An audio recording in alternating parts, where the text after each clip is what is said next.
ونصلي على رسوله الكريم اما بعد فاعوذ بالله من الشيطان الرجيم بسم الله الرحمن الرحيم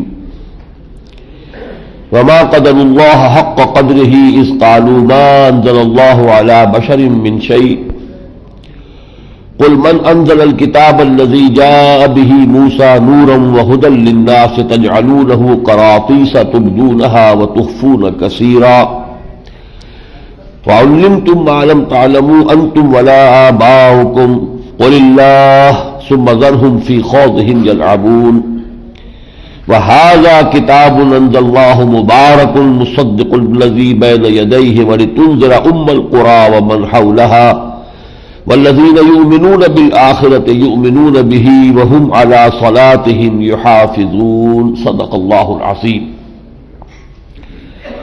رب اشرح لي صدري ويسر لي أمري واحلل عقدة من لساني يفقهوا قولي.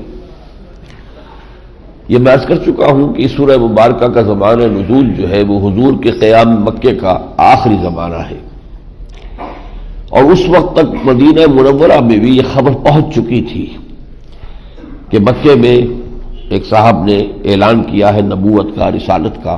کچھ لوگ ایمان لا بھی چکے تھے، تو یہود کے ہاں بھی سمجھیے کہ اس کا ایک تذکرہ شروع ہو چکا تھا. پھر مکے کے کچھ لوگوں نے بھی، چونکہ بہرحال ان لوگوں کے پاس تو چونکہ نہ کوئی کتاب تھی نہ شریعت تھی، امی تھے، تو ان پر ایک رعب تھا اہل کتاب کا کہ یہ لوگ تمدن والے ہیں، ان کی تہذیب ہے، ان کا قانون ہے، ان کی کتاب ہے، ان کی شریعت ہے، ان کے علماء ہوتے ہیں، اور وہ علماء جو ہے پھر اپنی شریعت کے مطابق فیصلے کرتے ہیں. تو ان میں سے پھر کچھ لوگوں نے ان سے علماء یہود سے رابطہ قائم کیا کہ آپ لوگ کیا کہتے ہیں. ہمارے ہاں ایک شخص نے دعویٰ کیا ہے اور کہتا ہے کہ مجھ پر وحی آئی ہے. تو انہوں نے اپنے اسی عناد کی بنا پر وہ سارا چیز معاملہ جو ہم دیکھ چکے ہیں سورہ بقرہ میں، سورہ آل عمران میں، ان کا نہیں کوئی کتاب اللہ نے کبھی نازل نہیں کی ہے، اور یہ جو محمد دعویٰ کر رہے ہیں اس کی کوئی حقیقت نہیں ہے. اس پر تبصرہ ہو رہا ہے. وما قدر اللہ حق قدرہ، اور ہرگز اللہ کی قدر نہیں کی جیسے کہ اس کی قدر کرنے کا حق تھا. اذ قالوا ما انزل اللہ علی بشر من شیء، جبکہ انہوں نے یہ بات کہہ دی کہ اللہ نے کبھی بھی کسی انسان پر کوئی شے نازل نہیں کی. قل من انزل الکتاب الذی جاء بہ موسیٰ، تو پھر ان سے پوچھئے وہ کتاب کس نے نازل کی تھی جو موسیٰ لے کر آئے تھے. نورا وہدی للناس، اس میں نور بھی تھا، اس میں ہدایت تھی نوع انسانی کے لیے. تجعلونہ قراطیس، تم نے اس کو ورق ورق کر دیا ہے، علیحدہ علیحدہ کر دیا ہے. تبدونہا، کچھ کو تم ظاہر کرتے ہو، وتخفون کثیرا، اور اکثر حصہ اس کا تم نے جو ہے وہ چھپا لیا ہے. علماء یہود جو ہے وہ باتیں کہ جو ان کے لوگوں کو پسند نہیں آتی تھی وہ بیان نہیں کرتے تھے. وَعُلِّمْتُمْ مَا لَمْ تَعْلَمُوا أَنْتُمْ وَلَا آبَاؤُكُمْ، اور تمہیں سکھائی گئی وہ چیز کہ جو نہ تم جانتے تھے نہ تمہارے آباء و اجداد جانتے تھے. تو وہ کتاب کس نے نازل کی تھی؟ قُلِ اللَّهُ، اے نبی کہیے کہ وہ کتاب بھی اللہ نے نازل کی تھی. ثم ذرهم فی خوضهم یلعبون، پھر چھوڑ دیجئے انہیں جس مین میخ میں وہ پڑے ہوئے ہیں، جس رد و قدح میں ہے، جس بحث میں پڑے ہوئے، پھر اس میں زیادہ آپ حصہ نہ لیجئے. بس کہیے کہ اللہ نے جس نے تورات نازل کی تھی اسی نے یہ قرآن نازل کیا ہے.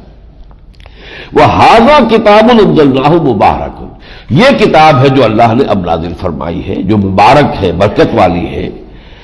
مصدق الذی بین یدیہ، جو تصدیق کرتے ہوئے آئی ہے اس کی کہ جو اس کے سامنے موجود ہے. تورات انجیل ان کی تصدیق کرتی ہے. وَلِتُنذِرَ الْقُرَى وَمَنْ حَوْلَهَا، اور یہ کتاب آپ پر نازل کی گئی ہے محمد صلی اللہ علیہ وسلم تاکہ آپ اس کے ذریعے سے خبردار کر دیں القرى کے لوگوں کو بھی اور اس کے ارد گرد کے لوگوں کو بھی. القرى، قرى جو ہے قریہ کی جمع ہے، قریوں کی بستی جو ہے ان کی ماں. تو چونکہ عرب میں سب سے بڑا شہر مکہ تھا، نہ صرف یہ کہ بڑا شہر تھا بلکہ مرکز تھا. تجارتی قافلے کے جو شام اور یمن کے درمیان آتے جاتے تھے وہ یہی ٹھہرتے تھے، اس اعتبار سے اس کو ایک بڑی تجارتی مرکز کی حیثیت بھی حاصل ہو گئی تھی. پھر یہاں خانہ کعبہ تھا، تمام عرب کے قبائل کے جو بت ہیں ان کے معبود وہاں رکھے ہوئے تھے، وہ لوگ وہاں جاتے تھے، حج کے لیے جاتے تھے، عمرے کے لیے جاتے تھے.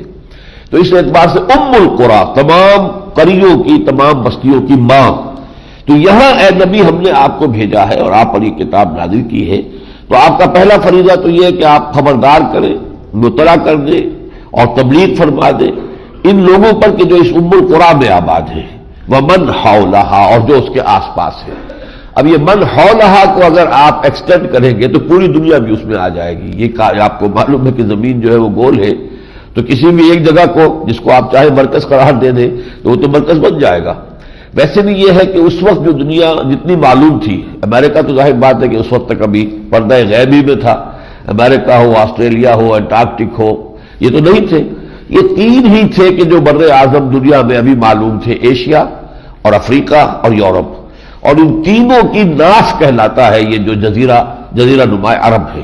گویا کہ تینوں جو ہے بر اعظم آ کر ملتے ہیں اس جگہ پر آ کر، مڈل ایسٹ اور یہ عربین پیننسولا۔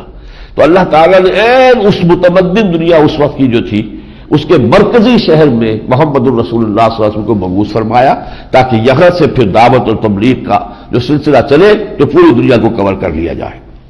لِتُنذِرَ أُمَّ الْقُرَىٰ وَمَنْ حَوْلَهَا وَالَّذِينَ يُؤْمِنُونَ بِالْآخِرَةِ يُؤْمِنُونَ بِهِ، جو لوگ بھی آخرت پر یقین رکھتے ہیں وہ یقیناً اس پر ایمان لے آئیں گے۔ اس لیے کہ آخرت پر یقین ہے تو گویا کہ اللہ کی باز پرس کا احساس ہے۔ باز پرس کا احساس ہوگا تو آدمی حق کو تسلیم کرے گا۔ اگر نڈر ہو گیا ہے، کوئی پکڑ نہیں، کوئی محاسبہ نہیں، کوئی جزا و سزا نہیں، تو جو چاہے آدمی کرے، جھوٹ بولے، جس طریقے سے چاہے رد کر دے حق کو۔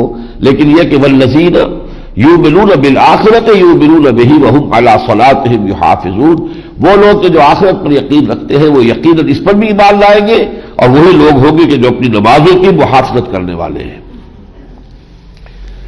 قیامت کے دن کا ایک نقشہ کھینچا جا رہا ہے کہ جب پوری نوع انسانی جمع ہوگی اللہ کے حضور میں، تو اللہ فرمائے گا وَلَقَدْ جِئْتُمُونَا فُرَادَىٰ كَمَا خَلَقْنَاكُمْ أَوَّلَ مَرَّةٍ، دیکھو تم سب آ گئے ہو ہمارے پاس، پوری نوع انسانی ہوگی، تمام انسان آدم سے لے کر آخری انسان تک جو دنیا میں آئے گا قیامت تک، سب کے سب ہوں گے موجود۔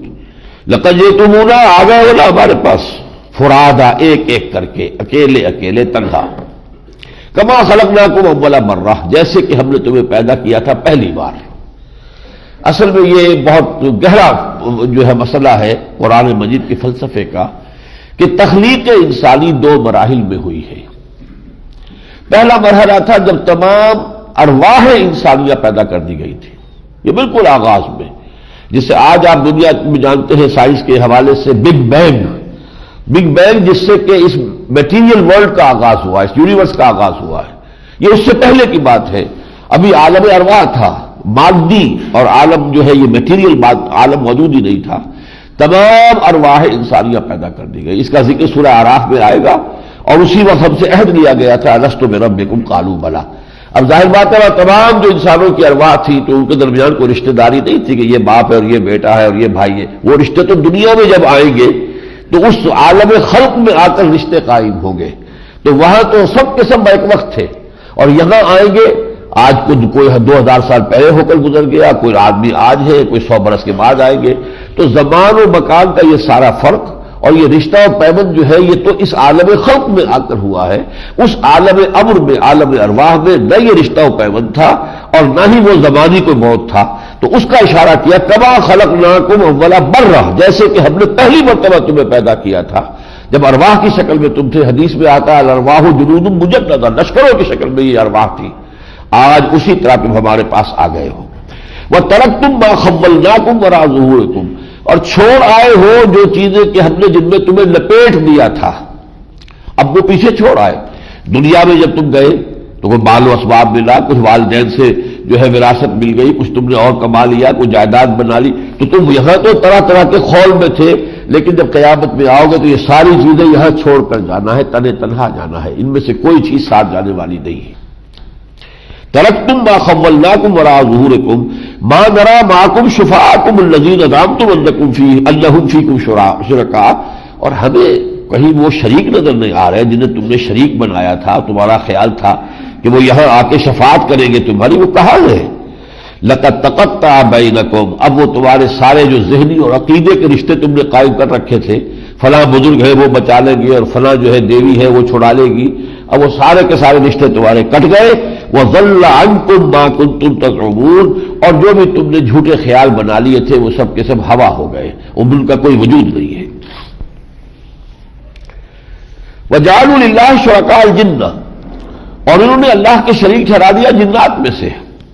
وقد خلق وخلقہم، اللہ نے تو اس کو پیدا کیا، مخلوق ہے. جیسے تم مخلوق ہو ایسے جنات بھی مخلوق ہیں. لیکن چونکہ انسانوں پر ہمیشہ سے روب رہا ہے جنات کا، چنانچہ عربوں کا یہ رواج تھا کہ جب کبھی سفر پر ہوتے تھے تو رات کو بسیرا کرنا ہے کہیں کسی وادی میں کسی جگہ پر، تو وہ کہتے تھے کہ اس وادی کے جن کی پناہ میں ہم آتے ہیں. تو گویا کہ ان کو بھی انہوں نے ایک درجہ معبودوں کا دیا ہوا تھا. وَجَعَلُوا لِلَّهِ شُرَكَاءَ الْجِنَّ وَخَلَقَهُمْ، حالانکہ اللہ نے ان کو پیدا کیا. وَخَرَقُوا لَهُ بَنِينَ وَبَنَاتٍ بِغَيْرِ عِلْمٍ، اور اس کے لیے گھر ڈالے بیٹے اور بیٹیاں. حضرت مسیح کو بیٹا بنا دیا، حضرت عزیر کو بیٹا بنا دیا یہود نے. عیسائیوں نے جس طریقے سے ابنیت مسیح کا عقیدہ اختیار کیا ہے، وہ تو کہتے ہیں کہ صلبی بیٹا ہے اللہ کا. اور پھر یہ کہ بیٹیاں کہتے تھے، یہ اہل عرب جو تھے مشرکین عرب، یہ کہتے تھے فرشتے خدا کی بیٹیاں ہیں. تو یہ تم نے جو رشتہ داریاں اللہ کے ساتھ جو ہے وہ تم نے گھڑ لی ہے. وَخَرَقُوا لَهُ بَنِينَ وَبَنَاتٍ بِغَيْرِ عِلْمٍ، بغیر کسی علم کے، بغیر کسی سند کے، بغیر کسی دلیل کے. سبحانہ وتعالی عما یصفون، وہ پاک ہے، بلند و بالا ہے، اعلیٰ و عرفہ ہے ان تمام چیزوں سے جو تم بیان کر رہے ہو. بدیع السماوات والارض، وہ آسمانوں اور زمین کا بنانے والا ہے عدم بحث سے. یہ بھی دو الفاظ علیحدہ سمجھ لیجئے. ایک خلق ہے، پیدا کرنا. خلق میں ہوتا ہے کسی شے سے کوئی شے بنانا. خلق الانسان من صلصال کالفخار، انسان کو بنایا اس گارے سے جو سوکھ کر کھڑکنے لگا تھا، تو گارا تھا جس سے انسان بنا ہے. والجان خلقناہ من قبل من نار السموم، اور جنات کو پیدا کیا تھا پہلے آگ سے، تو آگ تھی جس سے جنات پیدا کیے. خلق ہے کسی شے سے دوسری شے کا بنانا. ابداع ہے جس کو انگریزی میں کہتے ہیں کریشن ایکس نیہیلو، عدم محض سے بنانا، کوئی شے نہیں اور اس سے بنا دینا، وہ ہے بدیع. ابداع سے بدیع بنے گا. بدیع السماوات والارض، وہ تو اس کائنات کو عدم محض سے وجود میں لایا ہے. انا یکون لہ ولد، اس کا بیٹا کہاں سے ہو جائے گا؟ ولم تکن لہ صاحبہ، جبکہ اس کی کوئی بیوی نہیں. وخلق کل شیء، اور اس نے ہر شے پیدا کی ہے. وہو بکل شیء علیم، اور وہ ہر چیز کا علم رکھتا ہے. ذالکم اللہ ربکم، دیکھو وہ ہے اللہ تمہارا رب. یعنی یہ جو رب کی صفات ہے ان کو ذہن میں رکھو. نہ وہ کسی سے پیدا ہوا، نہ اس سے کوئی اولاد پیدا ہوئی. قل هو اللہ احد اللہ الصمد لم یلد ولم یولد ولم یکن لہ کفوا احد. ذالکم اللہ ربکم، وہ ہے اللہ تمہارا رب. لا الہ الا ہو، اس کے سوا کوئی معبود نہیں. خالق کل شیء، وہ ہر شے کا بنانے والا ہے، پیدا کرنے والا ہے. فاعبدوہ، بس اسی کی بندگی کرو، اسی کی پرستش کرو. وہو علی کل شیء وکیل، اور وہ ہر چیز کا کارساز ہے، ذمہ دار ہے. لا تدرکہ الابصار وہو یدرک الابصار، نگاہیں اس کا ادراک نہیں کر سکتی، وہ نگاہوں کا ادراک کر لیتا ہے. یعنی تم اللہ کو نہیں دیکھ سکتے لیکن اللہ تمہیں دیکھ رہا ہے. لہذا وہ جو میں نے بیان کیا تھا سورہ مائدہ کے دوران کہ دین کا یا روحانیت کا سب سے اونچا مقام ہے احسان. پہلی سیڑھی اسلام، دوسرا ایمان، تیسرا احسان. احسان کیا ہے؟ ان تعبد اللہ کانک تراہ فإن لم تکن تراہ فإنہ یراک. اس کیفیت کے ساتھ سرشار ہو کر اللہ کی بندگی کرنا یا اللہ کے لیے بھاگ دوڑ اور محنت کرنا جیسا کہ تم اسے اپنی آنکھوں سے دیکھ رہے ہو. اور اگر تم اسے نہیں دیکھ رہے ہو تو یہ خیال یقیناً رہنا چاہیے کہ وہ تمہیں دیکھ رہا ہے. تو یہی کیفیت یہاں ہے. لا تدرکہ الابصار، اسے نگاہیں نہیں پا سکتی، تم اس کا احاطہ نہیں کر سکتے، اپنی نگاہوں سے اسے نہیں دیکھ سکتے. وہو یدرک الابصار، وہ تمہاری نگاہوں کو پا لیتا ہے. وہو اللطیف الخبیر، اور وہ بہت ہی لطیف ہے، باخبر ہے. قد جاءکم بصائر من ربکم، دیکھو تمہارے پاس تمہارے رب کی طرف سے بصیرت افروز باتیں آ گئی. فمن ابصر، تو جو آنکھیں کھولے حقیقت کو دیکھ لے، فلنفسہ، وہ اپنے بھلے کے لیے کرے گا. ومن عمی، اور جو اندھا بنا رہے، دیکھنے کے لیے تیار نہ ہو، حقائق کو نہ دیکھنا چاہے نہ تسلیم کرنا چاہے، تو فعلیہا، تو اس کا سارا وبال اسی پر آئے گا.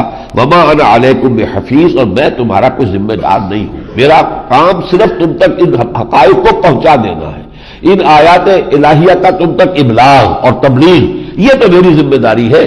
باقی میں ٹھیکیدار نہیں ہوں تمہاری ہدایت کا کہ تمہیں زبردستی ہدایت کے راستے پر لے آؤں. جیسے کہ ایک جگہ ہم پڑھیں گے کہ حضور سے کہا گیا انک لا تہدی من احببت ولکن اللہ یہدی من یشاء، اے نبی آپ کو یہ اختیار نہیں ہے کہ جسے چاہے ہدایت دے دیں، یہ تو اللہ کے اختیار میں ہے، جسے چاہے ہدایت دیتا ہے۔ آپ کا کام کیا ہے؟ انما علیک البلاغ وعلینا الحساب، آپ کے ذمے ہے پہنچا دینا، حساب لینا ہمارا کام ہے، ہم لیں گے۔ یہ بھی ہم پڑھ چکے ہیں سورہ آل عمران میں، لیس لک من الامر شیء، آپ کو کوئی اختیار نہیں ہے، اور یتوب علیہم اور یعذبہم، اللہ چاہے گا تو ان کی توبہ قبول کر لے گا، انہیں توبہ کی توفیق دے دے گا جن کے ہاتھوں مسلمانوں تمہیں زخم پہنچے ہیں۔ اسی خالد ابن ولید کو اللہ چاہے گا تو محمد الرسول اللہ کے اپنے دست مبارک سے خطاب دلوا دے گا، خالد سیف من سیوف اللہ۔ تو یہ اللہ کا اختیار ہے، لیس لک من الامر شیء، اے نبی آپ کا اختیار نہیں ہے۔ دیکھیے پھر وہی بات، الرب رب وَإِن تَنَزَّلَ وَالْعَبْدُ عَبْدٌ وَإِن تَرَقَّى وَأَقْسَمُوا بِاللَّهِ جَهْدَ أَيْمَانِهِمْ، وہ بات جو کہ اس سے پہلے ہم پڑھ چکے ہیں کہ انہوں نے اس وقت جو چل رہی تھی کشاکش، اب جو ان کے عوام تھے اس معاشرے میں دو طرح کے لوگ تھے، ایک عام آدمی تھے ان کے، اور ایک ان کے وہ چودھری سردار، جیسے قبیلوں کے سردار ہوتے ہیں۔ اب سرداروں کی جان پر بنی ہوئی تھی کہ ہمارے یہ لوگ ایمان نہ لے آئے محمد پر صلی اللہ علیہ وسلم، اگر یہ لوگ ایمان لے آتے تو ہماری سرداری چوپٹ ختم۔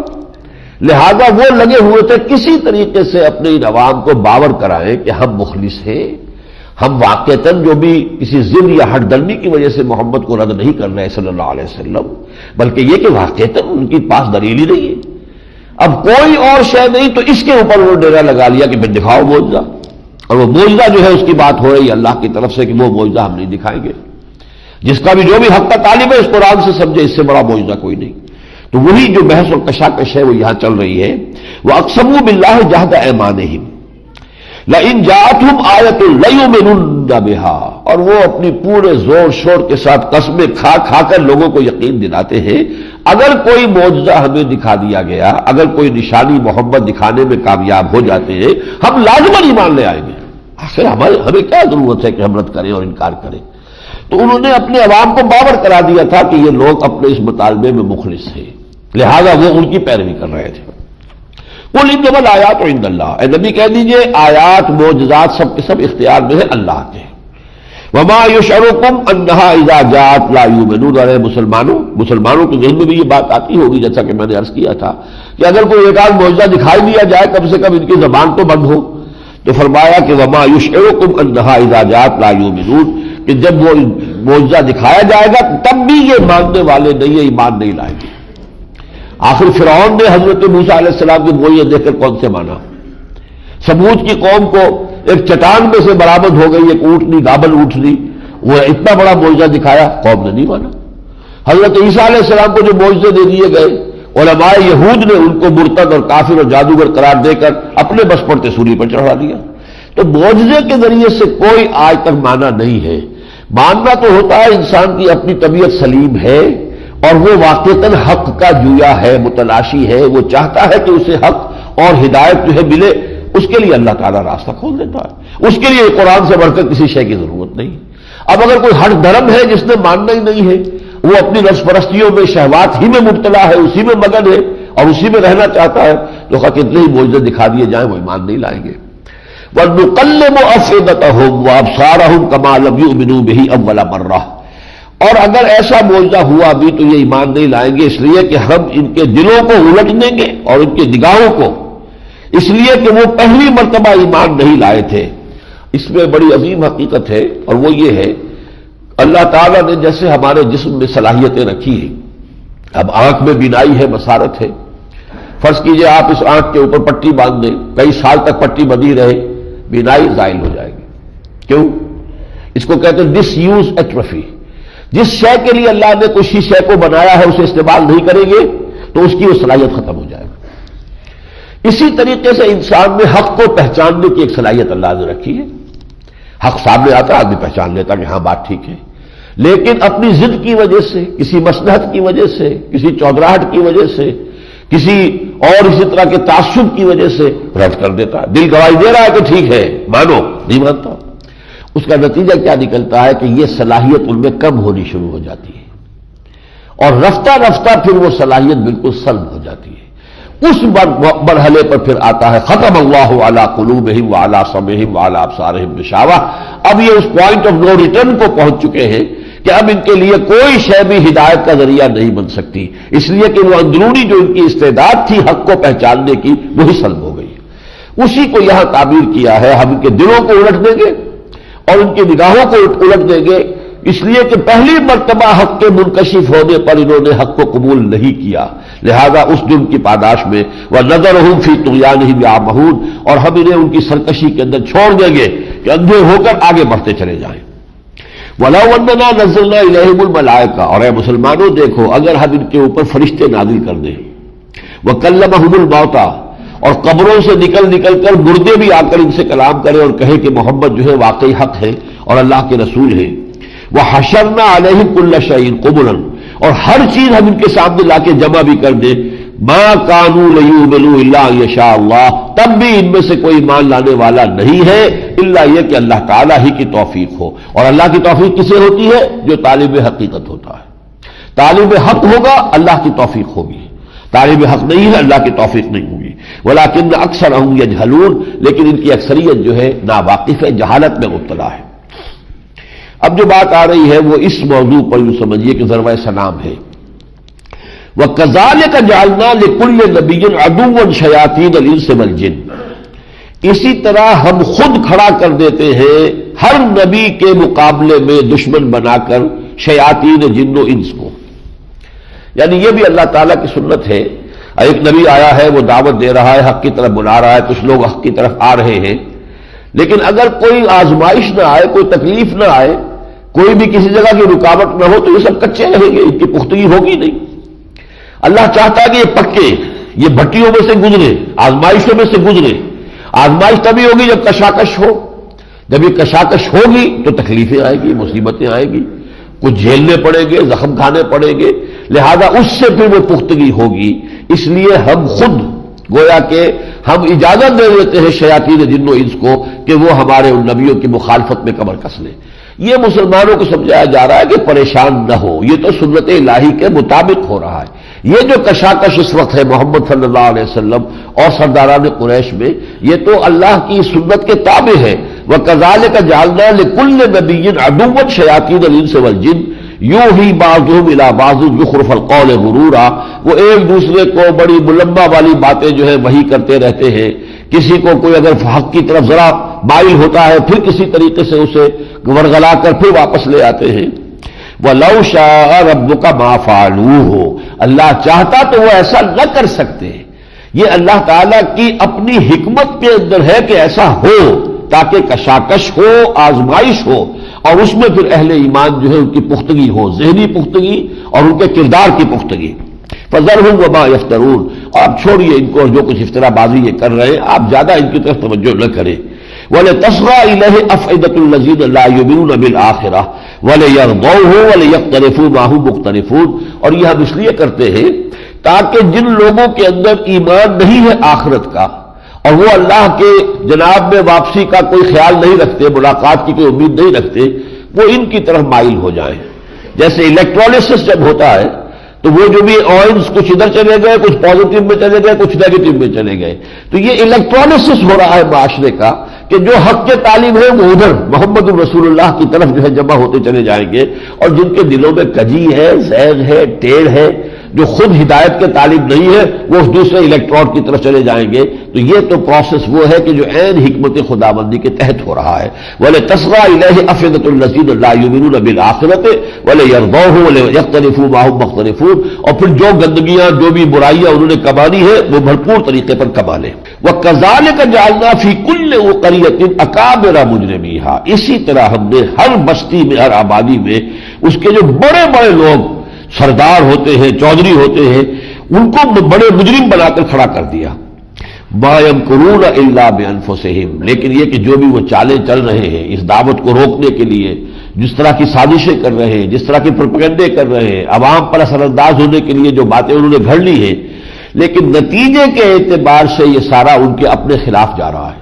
چند دن کی بات ہے، آنکھ بند ہوگی ادھر، جب آنکھ کھلی گل کی تو موسم تھا خزاں کا، معلوم ہوگا آخرت میں جا کر کہ یہ ہم کیا کرتے رہے اور کس طرح ہم نے اپنی عاقبت برباد کی ہے۔ تو ما یمکرون الا بانفسہم وما یشعرون، اس کو انہیں اس کا شعور نہیں ہے۔ وہ خوش ہو رہے ہوں گے، دیکھو اپنے مکے کے تمام لوگوں کو کیسے روک لیا، وہ محمد کی بات نہیں سن رہے.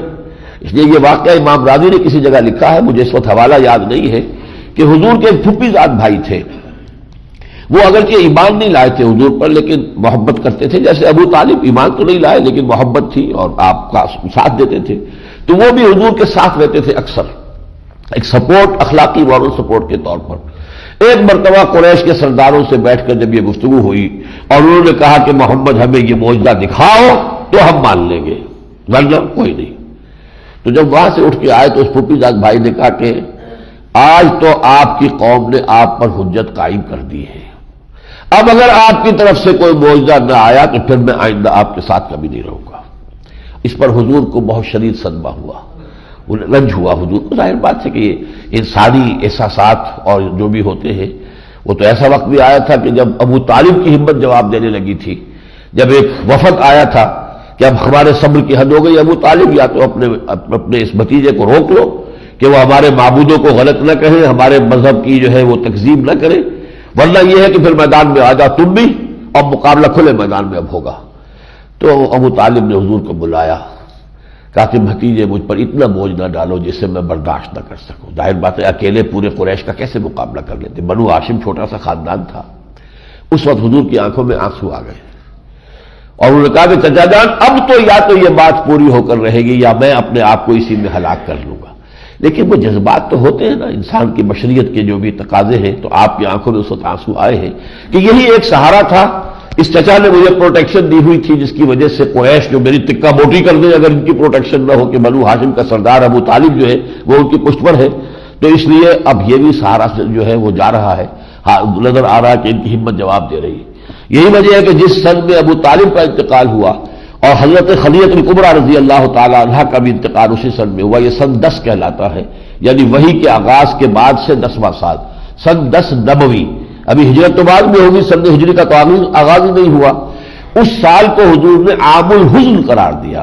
یہ ہمارے لیے رنج اور غم کا سال ہے. ابو طالب کا سایہ اٹھ گیا اور گھر میں دل جوئی کرنے والی رفیقہ حیات تھی کہ باہر سے سب کچھ تقدر طبیعت میں لے کر اور لوگوں کی جلی کٹی باتیں سن کر آتے تھے گھر میں، تو گھر میں ایک جانثار بیوی موجود تھی کہ جو دل جوئی کرتی تھی، حوصلے بڑھاتی تھی، وہ بھی نہ رہی. تو عام الحزن قرار دیا حضور نے اس کو. وَإِذَا جَاءَتْهُمْ آيَةٌ قَالُوا لَن نُّؤْمِنَ حَتَّىٰ نُؤْتَىٰ مِثْلَ مَا أُوتِيَ رُسُلُ اللَّهِ، اور جب ان کے پاس کوئی آیت آتی، آیت سے مراد یہی قرآن مجید کی آیات، وہ کہتے نہیں ہم قرآن کو نہیں جانتے. لن نؤمن حتىٰ نؤتى مثل ما أوتي رسل اللہ، ہم نہیں مانیں گے جب تک کہ اسی طرح کے معجزے نہ دکھائے جائیں جیسے اور رسولوں کو دیے گئے. اللہ اعلم حیث یجعل رسالتہ سیصیب الذین اجرموا صغار عند اللہ وعذاب شدید بما كانوا یمکرون. اب یہ اللہ کا معاملہ ہے، اس کا پریروگیٹو ہے، وہ جانتا ہے کہ اپنی رسالت کے معاملے میں کو کس طریقے سے رکھے. اور عنقریب یہ لوگ جو مجرم ہیں، جو انکار کر رہے ہیں، ان کو انتہائی ذلت و رسوائی کا سامنا ہوگا اور عذاب ان پر آ کر رہے گا. چند سال کی بات ہے، غزوہ بدر کے اندر پھر 70 جو ہے ان کے بڑے بڑے چوٹی کے سردار سب کے سب ایسے کھیت رہے تھے جیسے کھجور کے تلے پڑے ہوئے ہو. کانہ اعجاز و نخل خاویہ، ابو جہل جیسے اور عقبہ ابن ابی معیط جیسے سب کے سب ختم ہوئے. امیہ ابن خلف بھی جو حضرت بلال کا آقا تھا اور مارا کرتا تھا انہیں حضرت بلال خود انہوں نے جو ہے وہ واصل جہنم کیا ہے. تو وہ کچھ دنوں کے بعد ہی وہ معاملہ ہو گیا. فَمَن يُرِدِ اللَّهُ أَن يَهْدِيَهُ، تو اللہ تعالیٰ جس کے بارے میں یہ ارادہ فرما لیتا ہے کہ اسے ہدایت دے، یشرح صدرہ للاسلام، اس کے سینے کو اسلام کے لیے کھول دیتا ہے. یعنی ہر شے اسلام کی اسے معلوم ہوتا ہے کہ واقعی یہ بات تو بہت صحیح ہے، میری فطرت کے مطابق ہے، میری عقل کے مطابق ہے. وہ انشراح داخلی جو ہے باطنی، وہ اسلام کی ہر شے جو ہے اسے وہ معلوم ہوتی ہے، معقول ہے، عمدہ ہے. یشرح صدرہ للاسلام ومن يرد ان يضلہ یجعل صدرہ ضیقا حرجا کانما یصعد فی السماء، اور جس کی گمراہی پر اللہ تعالیٰ کی مہر تصدیق ثبت ہو چکی ہو اس کے سینے کو تنگ کر دیتا ہے اللہ. پھر وہ اگر چلنا چاہتا بھی ہے تو ایسے چلتا ہے کہ جیسے کسی کو بہت اونچائی پر چڑھنا پڑ رہا ہو اور زور لگا لگا کر وہ چل رہا ہو اور سانس پھورا ہوا اس کا. کذالک یجعل اللہ الرجس علی الذین لا یؤمنون، اسی طرح اللہ تعالیٰ گندگی اور نجاست ڈال دیتا ہے اور عذاب دیتا ہے ان لوگوں کو جو ایمان نہیں لاتے. وَهَذَا صِرَاطُ رَبِّكَ مُسْتَقِيمًا، یہ ہے تیرے رب کا راستہ جو بالکل سیدھا ہے. قَدْ فَصَّلْنَا الْآيَاتِ لِقَوْمٍ يَذَّكَّرُونَ، ہم نے اپنی آیات کی تفصیل بیان کر دی ہے، وضاحت کر دی ہے ان لوگوں کے لیے کہ جو نصیحت اخذ کرنا چاہیں. لَهُمْ دَارُ السَّلَامِ عِندَ رَبِّهِمْ، ان کے لیے ان کے رب کے پاس سلامتی والا گھر ہے، جنت ہے. وَهُوَ وَلِيُّهُمْ بِمَا كَانُوا يَعْمَلُونَ، اور جو وہ عمل کر رہے ہیں، جو محنتیں کر رہے ہیں، جو قربانیاں دے رہے ہیں، اس کی وجہ سے اللہ ان کا ولی ہے، ان کا پشت پناہ ہے، ان کا مددگار ہے. فرمایا یا معاشر الجن والانس الم یاتکم رسل منکم یقصون علیکم آیاتی، قیامت کے دن جب کھڑے ہوں گے، جنات بھی ہوں گے، انسان بھی ہوں گے، اللہ فرمائے گا اے جنوں اور انسانوں کی جماعت، الم یاتکم رسل منکم، کیا تمہارے پاس نہیں آ گئے تھے رسول جو تم ہی میں سے تھے؟ یقصون علیکم آیاتی، جو تمہیں میری آیات پڑھ کر سناتے تھے. وَيُنذِرُونَكُمْ لِقَاءَ يَوْمِكُمْ هَذَا، اور تمہیں خبردار کرتے تھے آج کے دن کی ملاقات، آج جو ہماری ملاقات ہو رہی ہے اور تم ہمارے حضور میں پہنچ گئے ہو اور کھڑے ہو سامنے، اس دن کی خبر دی تھی انہوں نے تمہیں. قالوا شہدنا، وہ کہیں گے ہم گواہ ہیں، انہوں نے دی تھی. شہدنا علی انفسنا، ہم خود اپنی جانوں کے خلاف گواہی دے رہے ہیں کہ اللہ بات ہماری ماری گئی تھی، نیتیں ہماری بگڑ گئی تھی. وغرتہم الحیات الدنیا، اور انہیں دھوکے میں مبتلا کر دیا دنیا کی زندگی نے. وشہدوا علی انفسہم انہم کانوا کافرین، اور اس وقت وہ خود گواہی دیں گے اپنے خلاف کہ اے اللہ واقعی ہم کافر تھے، ہم ناشکرے تھے، ہم نے انبیاء اور رسولوں کی دعوت پر توجہ نہیں دی، ہم نے ان کی طرف جو ہے کوئی التفات نہیں کیا. ذالک ان لم یکن ربک مہلک القری بظلم واہلھا غافلون، اور یہ اس لیے ہے کہ آپ کے رب کی یہ شان نہیں ہے کہ وہ کسی بستی کے لوگوں کو ہلاک کر دے جبکہ وہ غافل ہو. دیکھیے نبی جو آتے ہیں، تو ہم یہ پہلے مضمون پڑھ چکے ہیں سورہ نساء میں کہ رسلا مبشرین ومنذرین لئلا یکون للناس علی اللہ حجۃ بعد الرسل وکان اللہ عزیزا حکیما. اللہ تعالیٰ نے اپنے اخروی محاسبے کی بنیاد یہ رکھی ہے کہ انسانوں کے پاس رسول بھیج کر، کتابیں بھیج کر پہلے ہدایت ہے ان تک پہنچا دی جائے، اتمام حجت کر دیا جائے، پھر محاسبہ ہوگا. اسی طریقے سے اللہ تعالیٰ نے جن قوموں کو ہلاک کیا، قوم نوح کو، قوم ہود کو، قوم صالح کو، جن کے حالات اگلی صورت میں آئیں گے، سورہ اعراف میں آئیں گے، تو فرمایا ایسے نہیں ہے کہ اچانک جا کر ہم نے قوم کے اوپر عذاب نازل کر دیا. نہیں، ہم نے پہلے اپنے نذیر بھیجے، ہمارے رسول گئے، انہوں نے انہیں بتایا، خبردار کر دیا، پوری طریقے سے ان پر حق واضح کر دیا. تو ہم ایسے ہی لوگوں کے اوپر جو ہے عذاب نازل کرنے والے نہیں ہیں. آگے چل کے فرمایا قل یا قوم اعملوا علی مکانتکم، یہ ایک بڑا چیلنج کا انداز ہے جو حضور سے کروایا جا رہا ہے. کہہ دو اے محمد صلی اللہ علیہ وسلم، اے میری قوم کے لوگوں، جو کچھ کر سکتے ہو کر گزرو، انی عامل، میں بھی اپنی سے محنت کر رہا ہوں.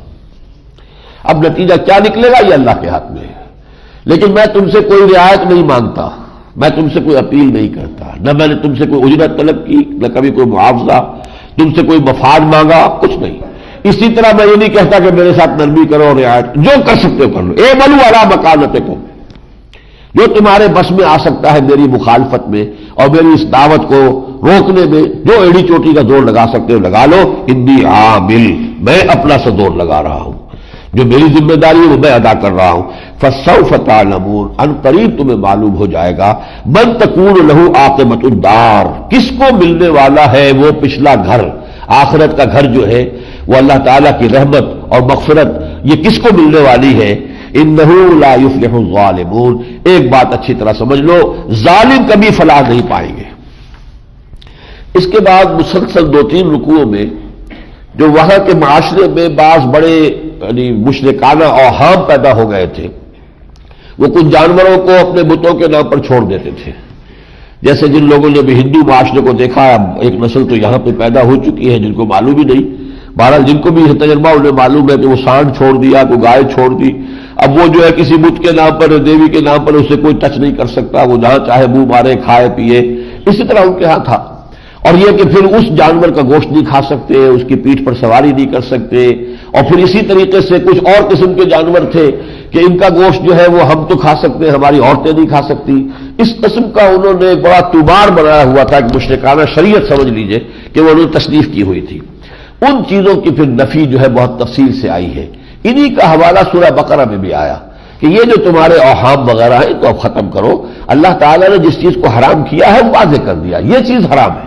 اس کے علاوہ جو ہے جو بھی اللہ نے تمہارے لیے رزق پیدا کیا ہے، کلوا مما رزقناکم حلالا طیبا، جو حلال اور طیب اور پاکیزہ رزق ہم نے دیا ہے اسے کھاؤ. اس کے بعد جو ہے یہ اب جو آیات آ رہی ہے کہ یہ تو تم نے چیزیں ٹھہرا لی ہے، یہ حرام وہ حرام یہ حرام، یہ ایک نئی شریعت تم نے تصنیف کر لی ہے. قل تعالوا اتل ما حرم ربکم علیکم، آؤ ذرا یہ ساری باتیں تو غلط تھی جن کی میں نے نفی کر دی، میں اس کی تفصیل میں نہیں جا رہا، ترجمے میں چھوڑ رہا ہوں اس حصے کو. لیکن آخری بات اب جو کہی جا رہی ہے سورہ مبارکہ میں، قل تعالوا اتل ما حرم ربکم علیکم، آؤ میں تمہیں بتاتا ہوں کہ تمہارے رب نے تم پر کیا چیزیں حرام ٹھہرائی ہیں. اس میں حقیقت میں یوں سمجھیے کہ جو دین کی جو اساسی تعلیمات ہیں ان کا خلاصہ آ رہا ہے. یہاں یہ ایک رکوع میں آ رہا ہے، یہی چیز پھر آگے چل کر آئے گی سورہ بنی اسرائیل میں 2 رکوع، تیسرا رکوع اور چوتھا رکوع. اور یہ در حقیقت تورات کی تعلیمات کا خلاصہ ہے، اس لیے کہ تورات جو ہے، تورات میں اور قرآن میں 2000 برس کا فصل ہے. 1400 قبل مسیح میں تورات دی گئی حضرت موسیٰ علیہ السلام کو، 610 میں قرآن مجید کا نزول شروع ہوا ہے محمد رسول اللہ صلی اللہ علیہ وسلم. پورے 2000 برس کا فصل ہے. تو اس 2000 برس کے دوران نوع انسانی نے ارتقا کیا ہے، ذہنی ارتقا ہوا، تمدنی ارتقا ہوا. اب بڑے بڑے شہر وجود میں آ گئے، بڑے امپائرز وجود میں آ گئے. 2000 سال پہلے کیا تھا؟ معمولی سی قبائلی زندگی تھی اور نہ بھی وہ علم کا معاملہ تھا. تو اس میں جو ہے صرف بنیادی اصول دیے گئے تھے انہیں. 10 کمانڈمنٹس جو مشہور ہیں، یہ کرو یہ کرو یہ نہ کرو یہ نہ کرو، یہ جو اصول دے دیے گئے تھے 10 کمانڈمنٹس، یہ گویا کہ خلاصہ تھا اس دین کا، یا یوں کہیے کہ یہ وہ نیوکلیس تھا کہ جس پر پھر آگے یہ ساری جو ہے شریعت جو تمام انبیاء کے ذریعے سے پھر آئی، اس کا تانا بانا بڑھتا گیا اور پھر وہ شریعت جو ہے مکمل ہو گئی محمد رسول اللہ صلی اللہ علیہ وسلم پر. وہ آیت ہم پڑھ چکے سورہ مائدہ کی، الیوم اکملت لکم دینکم واتممت علیکم نعمتی ورضیت لکم الاسلام دینا. تو وہاں سے شریعت کا آغاز ہو کر 2000 برس میں آ کر شریعت کی تکمیل ہوئی. لیکن جو شریعت کا آغاز ہوا ہے وہ کیا تھا؟ وہ ہے در حقیقت کے جو یہاں چند آیات میں جس کا حوالہ آ گیا ہے، اور تھوڑی سی تفصیل کے ساتھ یہ سورہ بنی اسرائیل کے 2 رکوع میں آئے گا، جس کے بارے میں حضرت عبداللہ ابن عباس رضی اللہ تعالیٰ عنہ کا قول یہ ہے کہ یہ در حقیقت تورات کی تعلیم کا خلاصہ ہے. The Quranic version of the 10 commandments of Torah, Torah کے احکام 10 کا جو قرآن مجید میں بیان ہے وہ ہے. قل تعالوا اتل ما حرم ربکم علیکم، آؤ میں تمہیں بتاتا ہوں تمہارے رب نے تم پر کیا حرام کیا ہے. اللہ تشرکوا بہ شیئا، پہلی شے جو اس نے حرام کی ہے وہ یہ ہے کہ اس کے ساتھ کسی چیز کو شریک مت ٹھہراؤ.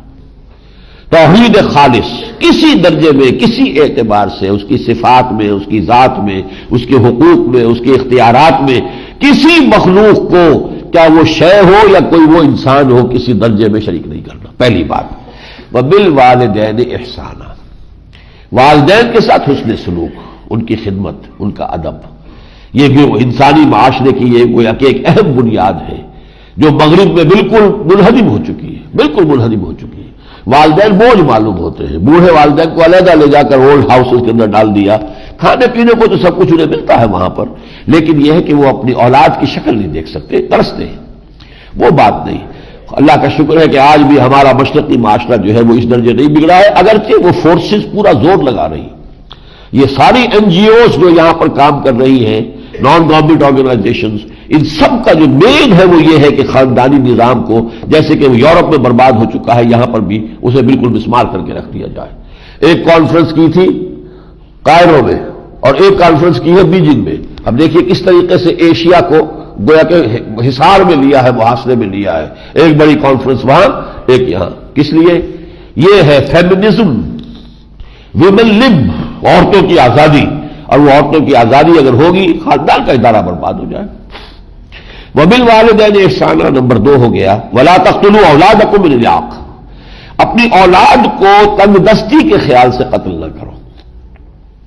نحن نرزقکم وإیاہم، تمہیں بھی ہم ہی اس میں دیتے ہیں، انہیں بھی دیں گے. ہمارے رزق کے خزانے ختم نہیں ہونے والے.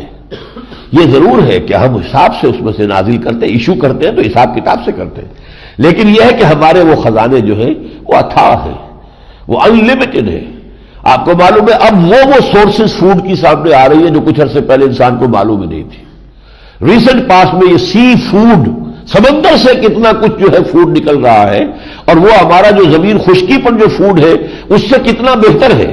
یہ گوشت جو بھی ہم کھاتے ہیں یہ جو حیوانات اور چوپایوں کا، اس سے کہیں زیادہ بہتر گوشت جو ہے وہ سمندر میں اللہ نے پیدا کیا ہے، اور وہ سی فوڈ کے سورس سے چلے آ رہے ہیں۔ تو یہ کہ تنگ دستی کے خیال سے اولاد کو قتل کر دیا جائے، اگرچہ اس میں ظاہر بات ہے کہ یہ جو ہے برتھ کنٹرول کا معاملہ وہ اس میں ضمن آئے گا، اس لیے کہ اگر تو ہے اس میں ابارشن، وہ تو قتل کے درجے میں ہے، ابارشن ہے تو وہ قتل ہے، لا تقتلوا اولادکم۔ لیکن یہ کہ اگر کوئی ویسے ایسے حفاظتی تدبیر ہو کہ حمل ہونے نہ پائے تو اس پر قتل کا الزام تو نہیں ہوگا، لیکن روح تو وہی ہے، سوچ تو وہی ہے کہ اور اتنی آبادی ہو جائے گی تو کہاں سے کھائے گی؟ گویا کہ اللہ تعالیٰ کی رزاقیت پر ووٹ آف نو کانفیڈنس ہے۔ اللہ تو پھر رازق نہ ہوا، اور وہ اپنی مخلوق کے لیے رزق جو ہے باقی فائد پیدا نہیں اس نے کیا ہے، یہ عدم اعتماد ہے اللہ پر۔ تو تیسری بات فرمائی وَلَا تَقْتُلُوا أَوْلَادَكُمْ مِنْ إِمْلَاقٍ نَحْنُ نَرْزُقُكُمْ وَإِيَّاهُمْ۔ چوتھی بات وَلَا تَقْرَبُوا الْفَوَاحِشَ مَا ظَهَرَ مِنْهَا وَمَا بَطَنَ، بے حیائی کے کاموں کے قریب مت پھٹکو، چاہے وہ علی الاعلان ہو اور چاہے خفیہ ہو۔ شرم اور حیا اور عصمت اور عفت یہ اقدار ہیں جن کو کہ قائم رکھنا چاہیے، اور اسی پر در حقیقت کسی معاشرے کے صحت مند ہونے کا دار و مدار ہے۔ پانچواں وَلَا تَقْتُلُوا النَّفْسَ الَّتِي حَرَّمَ اللَّهُ إِلَّا بِالْحَقِّ، کسی جان کو قتل نہ کرو جس کو اللہ نے محترم ٹھہرایا ہے۔ ہم پڑھا ہے سورہ مائدہ میں کہ اگر ایک جان بھی جو ہے کسی نے تلف کی ہے فَكَأَنَّمَا قَتَلَ النَّاسَ جَمِيعًا، تو وہ ایسے ہے گویا کہ اس نے پوری نوع انسانی کو قتل کر دیا۔ تو کوئی بھی ناحق جو ہے قتل کرنے کا حق تمہیں نہیں ہے۔ فرمایا وَلَا تَقْتُلُوا النَّفْسَ الَّتِي حَرَّمَ اللَّهُ إِلَّا بِالْحَقِّ، ہاں حق کے ساتھ، کسی نے کسی کو قتل کر دیا قصاص میں اسے قتل کر دیا جائے گا، یہ دوسری بات ہے۔ اگر اسی طریقے سے شادی شدہ ہے اس نے زنا کیا رجم کر دیا جائے گا، چاہے مرد ہو چاہے عورت ہو، یہ دوسری بات۔ یہ ہے حق، شریعت کے تحت کسی کی جان لینا یہ اور ہے، لیکن یہ کہ بغیر کسی ایسے سبب کے کسی انسان کو قتل کر دینا یہ تو ایسے ہے کہ انما قتل الناس جميعا۔ ذالکم وصاکم بہ لعلکم تعقلون، یہ ہے وہ چیزیں جس کی اللہ نے تمہیں وصیت کی ہے تاکہ تم عقل سے کام لو۔ یعنی دین تم نے کن چیزوں کو بنا لیا ہے؟ تم نے کچھ اور اپنے اوہام جو ہے لا کے جمع کر لیے ہیں۔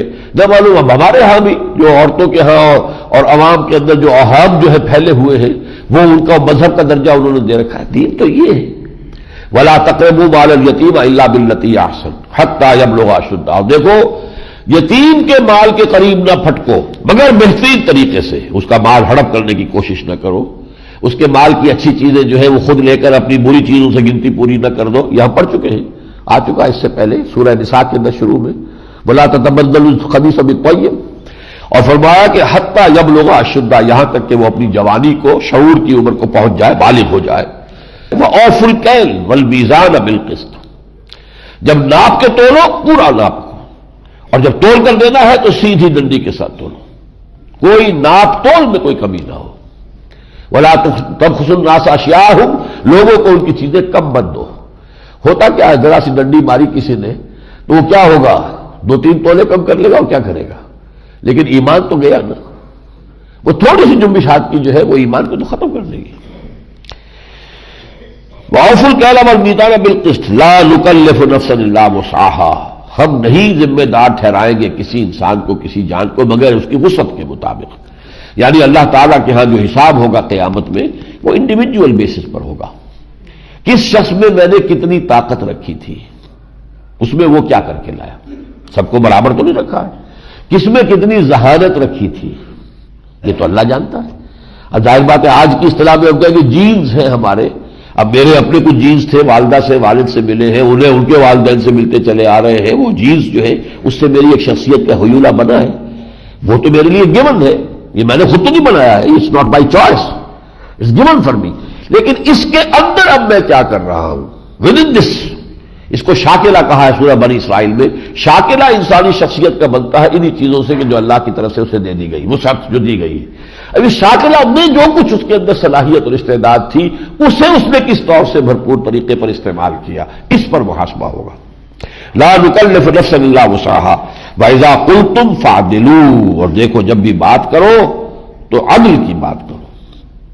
اب یہ ہے مکی صورت، مدنی صورت میں ہم پڑھ چکے ہیں یا ایھا الذین آمنوا کونوا قوامین بالقسط شہداء للہ ولو علی انفسکم وبالوالدین والاقربین، اہل ایمان پوری طاقت کے ساتھ کھڑے ہو جاؤ قسط کے لیے، عدل کو قائم کرنے کے لیے، اللہ کے گواہ بن کر کھڑے ہو جاؤ، خواہ وہ بات تمہارے اپنے خلاف جاتی ہو یا تمہارے والدین کے خلاف جاتی ہو یا تمہارے رشتہ داروں کے خلاف جاتی ہو۔ یہ سورہ نساء میں تھا، اور سورہ مائدہ میں یا ایھا الذین آمنوا کونوا قوامین للہ شہداء بالقسط، پوری طاقت کے ساتھ اللہ کے لیے کھڑے ہو جاؤ، کمر کس لو اور گواہ بن جاؤ قسط کے، عدل کے، انصاف کے۔ لا یجرمنکم شنآن قوم علی الا تعدلوا اعدلوا هو اقرب للتقوی، اور دیکھو کسی قوم کی دشمنی تمہیں اس پر آمادہ نہ کر دے کہ تم عدل نہ کرو، عدل کرو ہر حال میں۔ تو فرمایا وَإِذَا قُلْتُمْ فَاعْدِلُوا وَلَوْ كَانَ ذَا قُرْبَىٰ، خواہ وہ قرابت دار ہی ہو، وَبِعَهْدِ اللَّهِ أَوْفُوا، اللہ کے عہد کو پورا کرو۔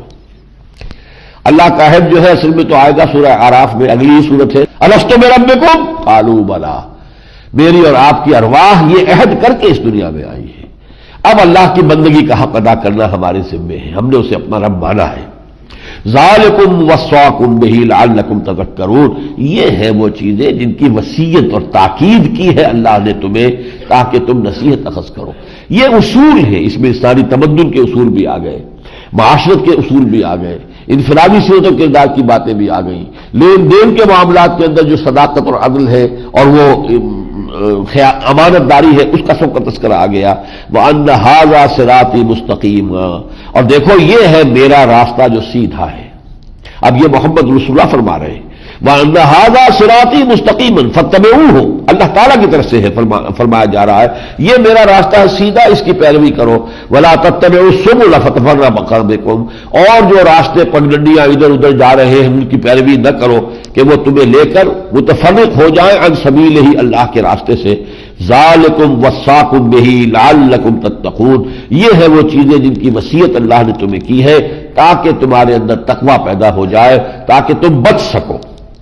ثم آتینا موسیٰ الکتاب تماما علی الذی احسن وتفصیلا لکل شیء، پھر ہم نے موسیٰ کو کتاب عطا فرمائی تھی جو ان تمام چیزوں پر مشتمل تھی، ان تمام چیزیں جو ہے یہ اس کے اندر موجود تھی، ہر چیز کی تفصیل موجود تھی۔ وَهُدًى وَرَحْمَةً لَعَلَّهُمْ بِلِقَاءِ رَبِّهِمْ يُؤْمِنُونَ، اور ہدایت تھی اور وہ رحمت تھی تاکہ وہ لوگ اپنی رب کی ملاقات پر یقین رکھیں۔ وَهَذَا كِتَابٌ أَنزَلْنَاهُ مُبَارَكٌ، اب اس کے بعد یہ کتاب ہے جو ہم نے نازل کی ہے۔ دیکھیے اس میں خاص طور پر انجیل کا ذکر کیوں نہیں آ رہا، یہ سمجھ لیجئے۔ تورات کے فوراً بعد پہلے بھی آیا تھا، تورات کس نے نازل کی تھی، اور پھر یہ کہ قرآن ہم نازل کیا ہے، یہ اس سورہ میں 2 مرتبہ ہو گیا۔ وجہ یہ ہے کہ انجیل میں شریعت نہیں ہے، انجیل میں تو حضرت عیسیٰ کا قول موجود ہے کہ میں اس قانون موسوی کو، شریعت موسوی کو ختم کرنے نہیں آیا ہوں۔ Don't think I have come to destroy law, law وہی رہے گا۔ تو انجیل میں مواعظ ہیں، انجیل میں حقیقت دین، روح دین، تقوی، اصل جو دین ہے اس کی طرف رجوع کرنے کی تلقین ہے، لیکن شریعت نہیں ہے۔ شریعت والی کتاب تورات تھی اور شریعت والی کتاب یہ قرآن ہے۔ وَهَذَا كِتَابٌ أَنزَلْنَاهُ مُبَارَكٌ، اور یہ کتاب اب ہم نے نازل فرمائی ہے جو بڑی بابرکت ہے۔ فَاتَّبِعُوهُ، بس اس کی پیروی کرو۔ وَاتَّقُوا لَعَلَّكُمْ تُرْحَمُونَ، اور تقوی اختیار کرو تاکہ تم پر رحم کیا جائے۔ أَن تَقُولُوا، مبادا تم یہ کہو، اب یہ در حقیقت جیسی بات ہم نے سورہ مائدہ میں پڑھی تھی، اہل کتاب سے خطاب کر کے کہا گیا تھا کہ دیکھو اہل کتاب، مبادا تم یہ کہتے کہ ہمارے پاس کوئی نذیر نہیں آیا، کوئی بشیر نہیں آیا، فقط جاءکم بشیر و نذیر، تو دیکھو محمد آ گئے ہیں صلی اللہ علیہ وسلم، انہوں نے انذار اور تبشیر کا حق ادا کر دیا ہے۔ اسی طریقے سے اب یہ مشرکین عرب سے کہا جا رہا ہے، کیونکہ یہ صورتیں گویا کہ ان پر اتمام حجت کی آخری صورتیں ہیں، مکی دور کی چونکہ آخری صورتیں ہیں یہ، تو یہ گویا کہ مشرکین عرب پر اتمام حجت کی آخری صورت ہے۔ ان تقولوا، مبادا تم یہ کہو، انما انزل الکتاب علی طائفتین من قبلنا، کتاب تو نازل کی گئی تھی 2 گروہوں پر ہم سے پہلے، تورات دی گئی تھی یہودیوں کو اور انجیل دی گئی تھی۔ وَإِن كُنَّا عَن دِرَاسَتِهِمْ لَغَافِلِينَ، اور ہم تو اس کے پڑھنے پڑھانے سے غافل تھے، ہم تو جانتے نہیں تھے تورات کیا ہے، تورات میں کیا ہے کیا نہیں ہے۔ یہ بات تو خود حضور سے خطاب کر کے کہی گئی ہے سورہ شورى کے آخر میں، مَا كُنْتَ تَدْرِي مَا الْكِتَابُ وَلَا الْإِيمَانُ، اے نبی آپ تو نہیں جانتے تھے کتاب کو کیا ہوتی ہے، شریعت کیا ہے، اس لیے کہ آپ یہود میں پیدا ہوتے تو آپ کو علم میں ہوتا۔ اگر کہیں نصارہ میں پیدا ہوتے تو آپ کے علم میں ہوتا. وہ امیین جو تھے ان کے پاس تو نہ کوئی کتاب تھی نہ کوئی شریعت تھی. ما کنت تدری ما الکتاب ولا الایمان. تم دوبارہ تم یہ کہو کہ کتاب تو نازل کی گئی تھی ہم سے پہلے دو گروہوں پر. وَإِن كُنَّا عَن دِرَاسَتِهِمْ لَغَافِلِينَ. اور ہم تو اس کے پڑھنے پڑھانے سے غافل تھے، بے خبر تھے. او تقولوا، یا تم یہ کہو لو انا انزل علینا الکتاب لکنا اہدی منہم، اگر ہم پر کتاب نازل کی گئی ہوتی تو ہم ان دونوں سے زیادہ ہدایت پر ہوتے، ہم اس کا حق ادا کرتے، اس کی پیروی کرتے. فقد جاءکم بینۃ من ربکم، تو دیکھو اب آ گئی ہے تمہارے پاس روشن تعلیم تمہارے رب کی طرف سے، وہ اتمام حجت ہو گیا ہے. وہدی ورحمۃ، اور جو ہدایت بھی ہے اور رحمت بھی ہے. فمن اظلم ممن کذب بآیات اللہ، تو اب کون بڑا ظالم ہوگا اس سے جو اب آیات الہی کی کو جھٹلا دے، وصدف عنہا، اور اس سے کلنی کترا کے نکل جائے، پہلو بچا کر نکل جائے. سنجزی الذین یصدفون عن آیاتنا سوء العذاب بما كانوا یصدفون، اور ان قریب ان لوگوں کو جو ہماری آیات سے کلنی کتراتے ہیں ہم ان کو بدترین عذاب سے دوچار کریں گے ان کے اس طرز عمل کی پاداش میں. ذرا آگے چل کر اب بہت ہی جامع اور بہت فضیلت والی آیات ہیں. قل اننی ہدانی ربی الی صراط مستقیم. اے نبی کہہ دیجئے مجھے تو میرے رب نے ہدایت دے دی ہے سیدھی راہ کی طرف. دینن قیما، دین ہے قائم رہنے والا. دیکھیے دین ہمیشہ سے ایک ہے. دین ابراہیم کا بھی وہی تھا، نوح کا بھی وہی تھا، موسیٰ کا بھی، عیسیٰ کا بھی، اور محمد کا بھی صلی اللہ علیہ وسلم. دین ایک ہے. شرع لکم من الدین ما وصی بہ نوحا والذی اوحینا الیک وما وصینا بہ ابراہیم وموسیٰ وعیسیٰ ان اقیموا الدین. دین ایک ہے، شریعتیں مختلف ہوئی ہیں. حضرت جیسا کل ہم نے آیت پڑھی تھی لکل جعلنا منکم شرعۃ ومنہاجا، ہم نے ہر ایک کے لیے علیحدہ شریعت مقرر کی اور منہاج طریقہ کار بھی. طریقہ کار موسیٰ کا کچھ مختلف تھا حضور صلی اللہ علیہ وسلم کے طریقہ کار سے. ہمارے لیے حجت حضور کا طریقہ کار ہے. ہم حضور کی امت میں ہیں. لقد کان لکم فی رسول اللہ اسوۃ حسنہ، ہمارے لیے جو آئیڈیل ہے اور جو اسوہ ہے اور مثال ہے جس کی کہ ہمیں پیروی کرنی ہے وہ حضور کی مثال ہے، حضور کا منہاج ہے. تو یہاں فرمایا دینن قیما، یہ دین ہے قائم رہنے والا. ملت ابراہیم حنیفہ، اور یہ ابراہیم کی ملت ہے جو یکسو تھے. وما کان من المشرکین، اور وہ ہرگز مشرکوں میں سے نہیں تھے علیہ الصلاۃ والسلام. قل ان صلاتی ونسکی ومحیای ومماتی للہ رب العالمین. کہہ دیجئے، اور اللہ تعالیٰ مجھے اور آپ کو بھی توفیق دے کہ ہم یہ کہہ سکیں. لیکن یہ کہہ سکنا ہے اس کے بعد کہ آدمی فیصلہ کر لے. ان صلاتی و نسکی، یقیناً میری نماز بھی، میری قربانی بھی، وہ محیایا، اور میری زندگی بھی، وہ مماتی، اور میری موت، للہ رب العالمین، اللہ کے لیے ہے جو تمام جہانوں کا پروردگار ہے. انسان اپنا سب کچھ جو ہے اس کے لیے وقف کرنے کے لیے تیار ہو. جینا ہے اللہ کے لیے، مرنا ہے اللہ کے لیے. یہی گویا کہ ہمارے لیے پوری زندگی کا اگر یہی محور اور مرکز بن جائے. قل ان صلاتی و نسکی و محیای و مماتی للہ رب العالمین لا شریک لہ، اس کا کوئی شریک نہیں ہے. وبذالک امرت، اور اسی کا مجھے حکم ہوا ہے. وانا اول المسلمین، کس سے کہا جا رہا ہے؟ کہ محمد سے، کہ کہیے صلی اللہ علیہ وسلم سب سے پہلا فرما بردار میں ہوں. یہ نہیں ہے کہ میں لوگوں کو تو دعوت دے رہا ہوں کہ اللہ کی بندگی کرو اور اللہ کی اطاعت کرو اور اللہ کے سامنے سر تسلیم خم کرو، اور میں خود نہ کر رہا ہوں. نہیں، وَأَنَا أَوَّلُ الْمُسْلِمِينَ، سب سے پہلے اللہ کے سامنے سر جھکانے والا، سب سے پہلے اس کی فرما برداری کا اختیار کرنے والا خود میں ہوں. قُلْ غَيْرَ اللَّهِ أَبْغِي رَبًّا، ذرا ان سے یہ کہیے کہ کیا میں اللہ کے سوا کسی اور رب، کوئی اور رب تلاش کروں اپنے لیے؟ وَهُوَ رَبُّ كُلِّ شَيْءٍ، وہ تو ہر شے کا رب ہے، مالک ہے، آقا ہے. تم مانو نہ مانو، رب تو تمہارا بھی وہی ہے. اللہ ربنا و ربکم لنا اعمالنا ولکم اعمالکم لا حجت بیننا و بینکم. تو کیا میں اللہ کو چھوڑ کر کسی اور کو اپنا رب تلاش کروں، ڈھونڈوں کوئی اور رب؟ قل غیر اللہ ابغی ربا وہو رب کل شیء ولا تکسب کل نفس الا علیہا. اور دیکھو ہر جان جو کچھ کما رہی ہے وہ نہیں کما رہی مگر اپنے اوپر وبال لے گی. جو بدی کمائی ہے وبال کہاں جائے گا؟ اس کے اپنے اوپر جائے گا. لہا ما کسبت وعلیہا ما اکتسبت، یہ تو جو آخری آیت تھی سورہ بقرہ کی. لا یکلف اللہ نفسا الا وسعها لہا ما کسبت وعلیہا ما اکتسبت. ہر جان جو کما رہی ہے کوئی نیکی کمائی ہے تو اپنے بھلے کو اپنے کام آئے گی، اس کا فائدہ خود اس کو پہنچے گا. کوئی بدی کمائی ہے تو اس کا وبال بھی اسی پر آئے گا. لا تزر وازرۃ وزر اخرى، کوئی نہیں ہوگی بوجھ اٹھانے والی کسی دوسرے کے بوجھ کو. ہر جان کو اپنا بوجھ اٹھانا پڑے گا، اپنی گٹھڑی جو بھی ہے وہ لے کر چلنا ہوگا. کوئی کسی اور کے لیے آ کر وہاں پر حمال کا کام کرنے والا نہیں ہوگا کہ آپ کا بوجھ میں اٹھا لیتا ہوں. ثم الی ربکم مرجعکم، پھر تمہارا لوٹ کر جانا ہے تمہارے رب کی طرف. فینبئکم بما کنتم فیہ تختلفون، اور پھر وہ تمہیں جتلا دے گا ان تمام چیزوں کے بارے میں جس میں تم اختلاف کرتے رہے تھے. حقیقت مبرہن ہو جائے گی، سارے پردے اٹھ جائیں گے. یہ سارا جھگڑا غیب کے پردے کی وجہ سے نا، غیب کا پردہ اٹھ جائے. اگر جو سامنے ہو اللہ بھی نظر آئے اور فرشتے بھی نظر آئے تو ابو جہل بھی انکار نہیں کرے گا. کون کرے گا انکار پھر؟ تو اس وقت تو ہر چیز جو ہے وہ طے ہو جائے گی. وَهُوَ الَّذِي جَعَلَكُمْ خَلَائِفَ الْأَرْضِ، وہ ہے جس نے تمہیں زمین میں خلافت عطا کی ہے، اختیار دیا ہے. یہ ہم پڑھ چکے سورہ بقرہ میں. خَلَقَ لَكُمْ مَا فِي الْأَرْضِ جَمِيعًا، تمہارے لیے پیدا کیا جو کچھ کی زمین میں ہے. اور اس کے بعد یہ کہ انی جاعل فی الارض خلیفہ، میں زمین میں خلیفہ بنانے والا ہوں. تو یہ تمام نوع انسانی اللہ تعالیٰ کے اصول جو بنائے گئے ہیں تو وہ خلفاء ہیں، خلائف ہیں.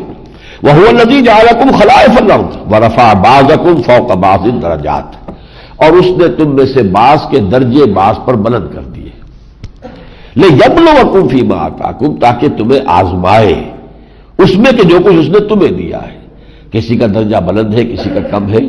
اب دیکھتے ہیں کم والا جو ہے وہ حسد کی آگ میں تو نہیں چل رہا، بلکہ جو کچھ اللہ نے اسے دیا ہے اس کا شکر ادا کرے اور اس سے اس کا فضل اور مانگے.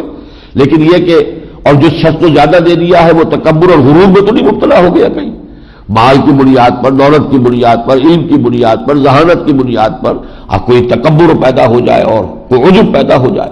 نہیں، یہ سب چیزیں جو ہے ہم نے کچھ درجے ضرور درجہ بندی کی ہے. خدا پنج انگوش یکساں نہ کر، نہ ہر زن زنست و نہ ہر مرد مرد.